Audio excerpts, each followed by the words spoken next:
Shalom, shalom, bien-aimés dans le Seigneur, content qu'on se retrouve encore dans cette parole de motivation. Comment opérer dans le surnaturel? Évidemment, quand vous entendez le mot surnaturel, vous vous dites, ça, c'est pas de ce monde. Vous n'avez pas tort. Le surnaturel, c'est quoi? C'est le monde de Dieu. Le surnaturel, c'est aussi le monde où s'opèrent les signes et les prodiges. Alors la question à se poser ici, comment moi qui suis chrétien terrestre, pourrais-je opérer des signes et des miracles? C'est-à-dire que opérer dans le surnaturel, c'est cela l'objet de cette vidéo. Donc, suis-nous jusqu'au bout pour savoir comment toi, en tant qu'enfant de Dieu, tu peux faire des choses qui vont dépasser l'entendement humain. C'est important. C'est notre identité qui est tangée. D'ailleurs, le christianisme est assis sur le surnaturel. Sinon, il ne sera pas différent des autres religions. Alléluia. Opérer dans le surnaturel, c'est l'apanage de tous les chrétiens du monde entier, chers amis, parce que notre racine est dans le surnaturel. Je m'explique. Jean 3, 6 dit, ce qui est né de la chair est chair. Ce qui est né de l'esprit est esprit. Donc la nouvelle naissance fait de nous des êtres spirituels dans la chair humaine. Donc toi là, qui m'écoutes, si tu es chrétien, si tu es chrétienne, la nouvelle naissance te qualifie pour être un être spirituel dans cette peau humaine. Vous êtes spirituel. Vous avez été coopté dans la famille de Dieu. Bien que sur cette terre, mais vous êtes déjà coopté dans la famille de Dieu.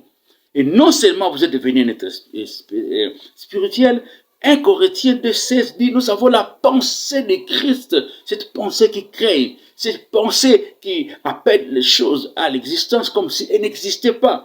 Non seulement ça, la nouvelle naissance invite Dieu dans notre vie. Nous avons en nous la présence divine et non seulement en nous, même à côté de nous. Vous voyez dans Matthieu 28, 18, 20, la Bible dit, allez faites de toutes les nations des disciples.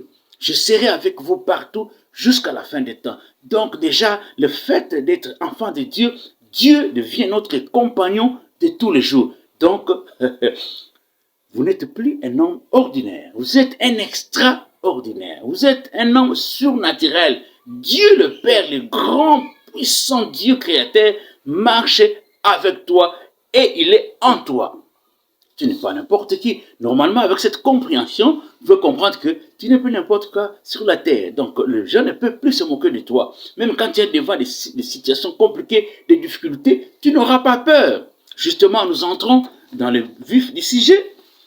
La Bible dit, voici les miracles qui accompagneront ceux qui auront cru. Donc, pour opérer des miracles, nous devions croire. Parce que nous sommes enfants de Dieu, les miracles nous accompagnent automatiquement parce que nous sommes déjà dans le surnaturel en étant des êtres spirituels. Les miracles doivent être naturels pour nous. Il suffit de croire que notre statut nous donne ce pouvoir, cette puissance, cette possibilité d'opérer des miracles. Sans la foi, les miracles qui sont tapés à nous ne peuvent pas se manifester. Tu as compris? De deux, il faut avoir la mentalité supérieure. Dans Éphésiens 2,6, la Bible dit, Dieu, après nous avoir résisté, nous a placés dans les lieux célestes en Christ. Donc, là au-dessus, nous sommes sur les dominations, les autorités, les maladies, les difficultés de la vie. Nous sommes au-dessus.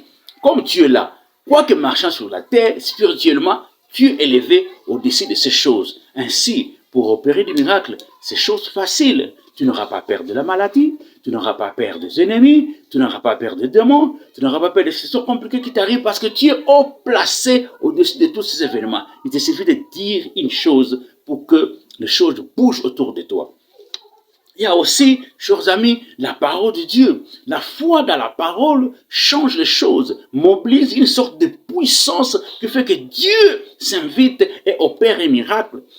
Marie dit à ses employés qui étaient dans la fête de Cana, faites ce qu'il vous dira. Donc chaque fois que nous faisons ce que Dieu nous commande, le miracle s'invite ainsi que les signes. Mais si tu es un enfant désobéissant, tu ne pourras pas opérer dans le surnaturel. Notez ça. Et enfin, la Bible dit dans Marc 16, 17 à 18, voici les miracles qui accompagneront ceux qui auront cru en mon nom. Ah! Non seulement que vous croyez et que les miracles vous suivent, Mais pour qu'il s'opère, il y a une autre dimension qui s'ajoute. Seulement au nom de Jésus. Quand vous citez le nom de Jésus en comprenant c'est quoi ce nom, qu'est-ce qu'il contient, en ce moment-là, les signes et les prodiges deviennent vôtres.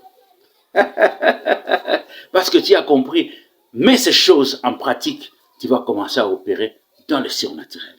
Si vous avez aimé ce message, likez, partagez et abonnez-vous. Que mon Dieu vous bénisse.